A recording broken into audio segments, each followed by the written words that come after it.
बिस्मिल्लाहिर्रहमानिर्रहीम। अस्सलाम वालेकुम स्टूडेंट। हम फार्मेसी टेक्नीशियन पार्ट 2 का लेक्चर स्टार्ट करने लगे हैं। हमारा नेक्स्ट सब्जेक्ट है बेटा pharmacy social behaviour and law and ethics. तो इसमें हमने सोशल बिहेवियर के कुछ टॉपिक डिस्कस किए थे। फिर हमने लास्ट टाइम जो दिए लॉ एंड एथिक्स में फार्मेसी का जो टॉपिक है वो हमने स्टार्ट किया था। तो उसमें हमने फार्मासिस्ट वगैरह हेल्थ केयर में जो लीगल रिक्वायरमेंट्स वगैरह क्या है ये सारी हमने डिस्कस की थी। तो आज हमारा टॉपिक्स है कि जो ऊपर हमने उस दिन रिस्पॉन्सिबिलिटी पढ़ी थी कि चाहे कोई फार्मासिस्ट है या फार्मेसी असिस्टेंट है उसकी क्या रिस्पॉन्सिबिलिटी है। उसके अकॉर्डिंग जो फार्मासिस्ट होता है या जो फार्मेसी टेक्नीशियन होता है उसके माइंड में कुछ गाइडलाइंस होनी चाहिए according to some drugs. For example पहले नंबर पे हमारे पास है बेटा नार्कोटिक ड्रग। नार्कोटिक ड्रग कौन से होते हैं? जो नशावर अद्वियात होती है उनको फार्मासिस्ट और जो असिस्टेंट होता है उसका काम होता है कि शुड केयरफुली स्टोर करना चाहिए because demand of this drug is high and could be stolen easily. At the time of closing this drug should be checked on regular basis. Second number पे है पॉइजनस ड्रग। पॉइजनस ड्रग को भी उसका काम है कि वो लाख में रखे जाए। These drugs should be sold only to needy patient and it should be confirmed that patient is well assured from this poisonous drug। On the boxes of poisonous drug बेटा वहां पे एक लेबल पॉइजनस लिखा चाहिए red ink के साथ and hold front with a skull and bone picture. इस तरह के डायग्राम नजर आ रही है, इस तरह की लगानी चाहिए। उसके बाद ऑन द लेबल आपने additional antidote medication return for purpose of emergency treatment if sometime take this poison mistake. उनका अगली बात है कि जो पॉइजनस ड्रग आप सेल कर रहे हो उसके ऊपर जो आपने लेबल लगाया हुआ है उस लेबल के ऊपर आपने उसका एंटीडोट का नेम भी लाजमी लिखा। एंटीडोट क्या होता है कि एक ऐसा जो वो मतलब ड्रग होता है जो किसी दूसरी चीज के इफेक्ट को खत्म कर देता है। यानी कि अगर बाय मिस्टेक आपने पॉइजनस वाला ड्रग ज्यादा ले लिया अब आपकी बॉडी को नुकसान पहुंचाएगा। जैसे आप उसका एंटीडोट ले लोगे तो वो आपकी बॉडी को नुकसान नहीं पहुंचाएगा बल्कि एक्स्ट्रा ड्रग को आपकी बॉडी से बाहर रिमूव कर देगा। अच्छा उसके बाद नेक्स्ट हमारे पास क्या है बेटा? Sale register must be use for entry of salt poison in which there must be poison name with buyer name enter. अब आपका काम क्या होगा कि आप जब फार्मेसी पे जॉब कर रहे होगे तो वहां पे बेटा मुख्तलिफ रजिस्टर होते हैं। कुछ सेल रजिस्टर होते हैं, कुछ स्टॉक रजिस्टर होते हैं। अब सेल रजिस्टर में आपने एंट्री करनी है उस ड्रग की जिसको आपने सेल किया था और उसका नाम भी लिखना है और उसका बायर मीन कौन बंदा आपसे लेके गया है आपने उसमें वो भी मेंशन करना है। नेक्स्ट हमारे पास है प्रेगनेंसी रिलेटेड ड्रग। आपने क्या करना है? Carefully regarding the storage and sale of abortifacient drug. ऐसे ड्रग जो अबॉर्शन इंड्यूस करते हैं और जो कंट्रासेप्टिव होते हैं जो बर्थ को कंट्रोल करते हैं वो प्रेगनेंसी को रोकते हैं। ये ड्रग को भी आपने सेपरेट कैबिन्स के अंदर स्टोर करना है। Record of these medicine should be maintain according to the law. उसके बाद एक्सपायरी कंट्रोल आपने कैसे करनी है? Keep the drug in front of shelf. जो आपकी शेल्फ है उसके फ्रंट में आपने वो ड्रग रखने हैं जो which is about to expire, जो एक्सपायर होने वाले होते हैं। और ऐसे ड्रग जिनकी लॉन्ग एक्सपायरी हमेशा उसको बैक साइड के ऊपर रखें। उसके बाद क्या करते हैं बेटा? Inform the company about the drug which are going to be expire near future before 2 और 3 मंथ ऑफ एक्सपायर। तरीका क्या होता है कि जो ड्रग आपको लगे कि 3 मंथ रह गए इसके एक्सपायरी में आपने फौरी तौर पर उस कंपनी को इन्फॉर्म करना है कि फलान ड्रग की कंपनी आएगी अपना ड्रग उठा के ले जाती है। It is prohibited to store expire medicine in pharmacy में मना करना चाहिए, कभी भी स्टोर नहीं करनी चाहिए। उसके बाद है बेटा बिल वारंटी क्या है? This is specific return tax bill होता है which is issue to buyer at the time of sale from wholesale pharmacy और कंपनी से जब मेडिसिन लेते हो तो वो एक बिल देता है। पर्पस क्या होता है इसका? इस बात को इंश्योर करना होता है कि बायर है उससे आपने ये मेडिसिन ली है और आपने लेते हुए मेडिसिन लॉ और स्टैंडर्ड्स को फॉलो किया।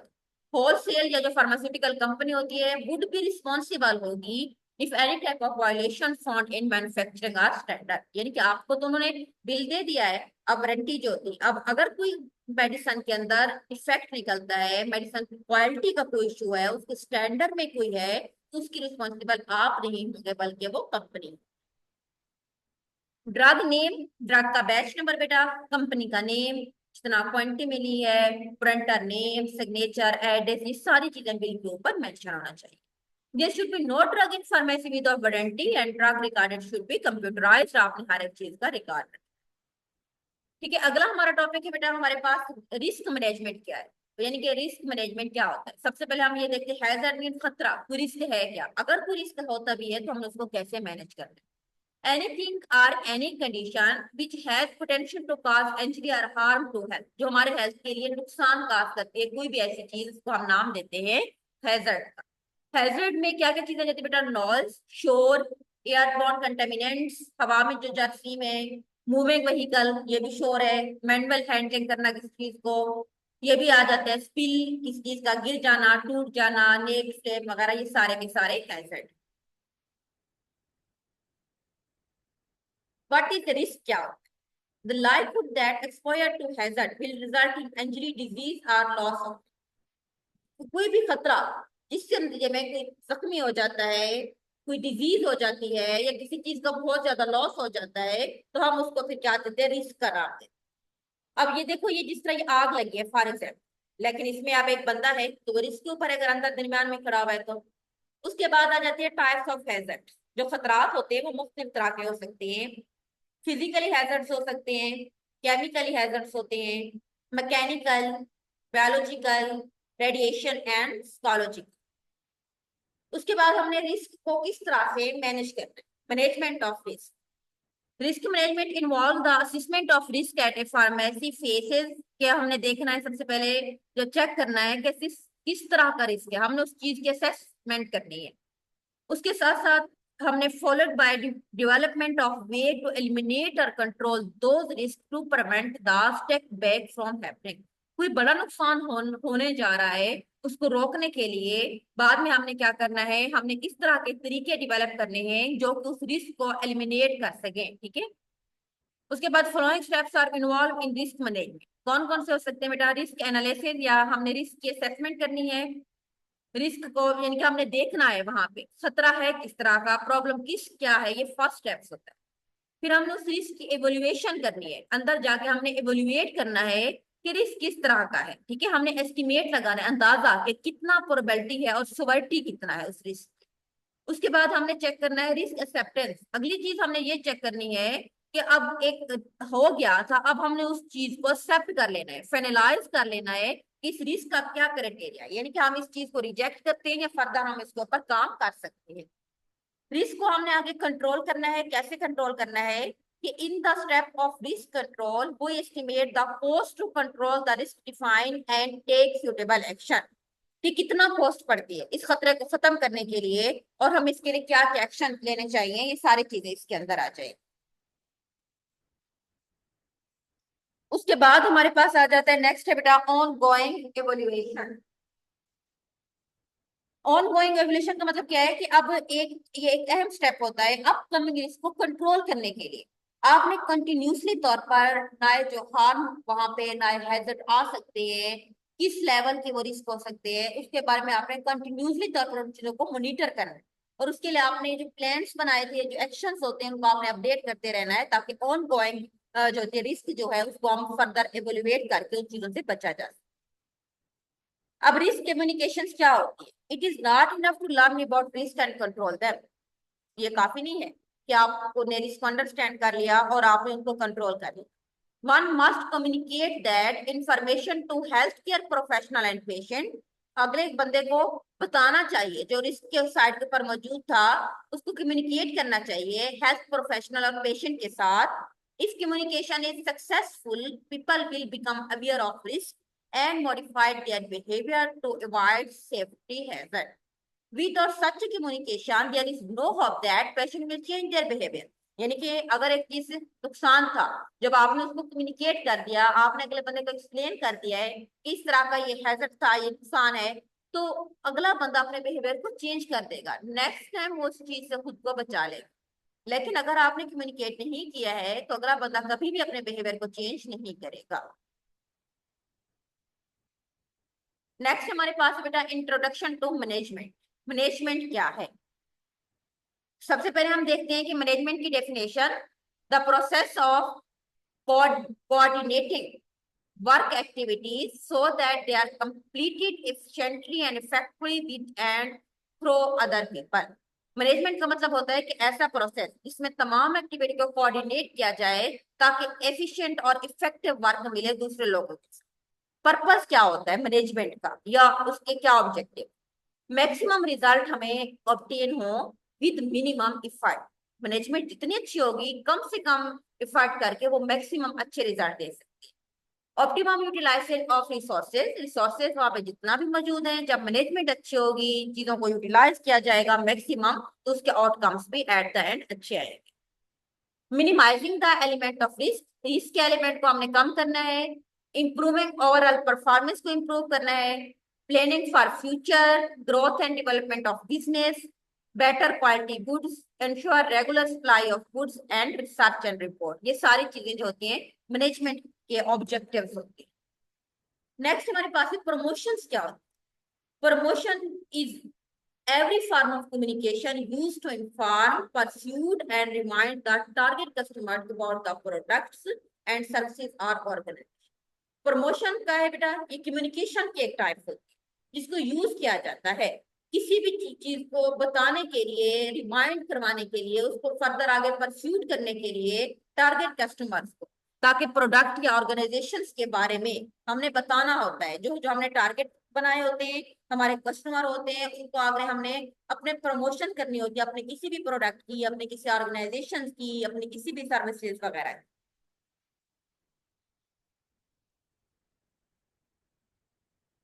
अच्छा,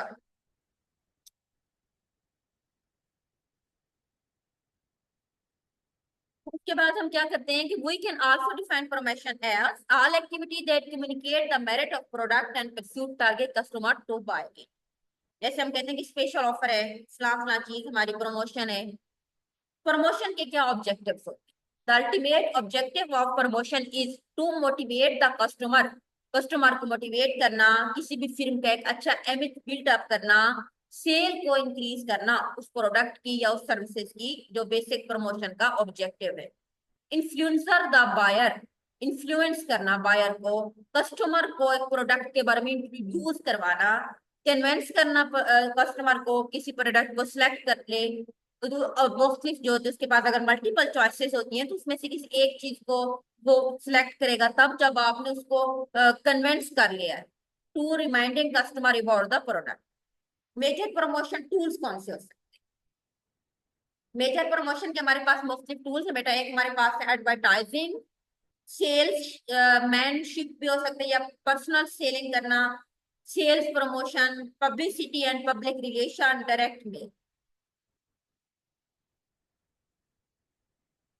तो इसमें हम सबसे पहले देखते हैं कि हम एडवर्टाइजिंग के थ्रू, एडवर्टाइज का मतलब क्या होता है कि कोई जिस तरह हमको इश्तिहार लगाना, ठीक है, उसमें एक बेसिकली ये कम्युनिकेशन का एक तरीका होता है जो कि पेड फॉर्म होती है किसी भी चीज। इसमें कोई भी एडवर्टाइजर का नेम क्लियरली तौर पर वहां पे आइडेंटिफाइड किया जाता है। We can also say that, हम कह सकते हैं कि एडवर्टाइजिंग एक non personal communication of information आमतौर पर perceive in nature about product services idea through various media. मुख्तलिफ मीडिया के थ्रू हम किसी भी चीज को एडवर्टाइजमेंट कर सकते हैं। एडवर्टाइजमेंट टीवी पे हो सकती है, न्यूज़पेपर के थ्रू हो सकती है, किसी अदर मैगजीन्स के थ्रू एडवर्टाइजमेंट हो सकती है, या वैसे ही हम छोटे छोटे जो आप कह सकते हैं पम्फलेट्स वगैरह होते हैं उसके थ्रू भी हम एडवर्टाइजमेंट कर सकते हैं। तो इसमें इंसान नॉन पर्सनल होती है, यानी कि हम जस्ट किसी चीज को कॉपी करके किसी चीज का एड्स वगैरह चलाकर हम इसकी एडवर्टाइजिंग कर सकते हैं। Companies are use advertising to inform people about their product and services, to make their brand name familiar to the public। Purpose of advertisement क्या है? एडवर्टाइजिंग का मकसद सेम है हमारे पास, हमारे प्रोडक्ट को सेल करना, सेल सपोर्ट करना, जो सेल मैन्स होते हैं उनको, facilitate sale from channel, to enter new geographic market, to introduce new product, to expand product usage, build awareness of product and brand।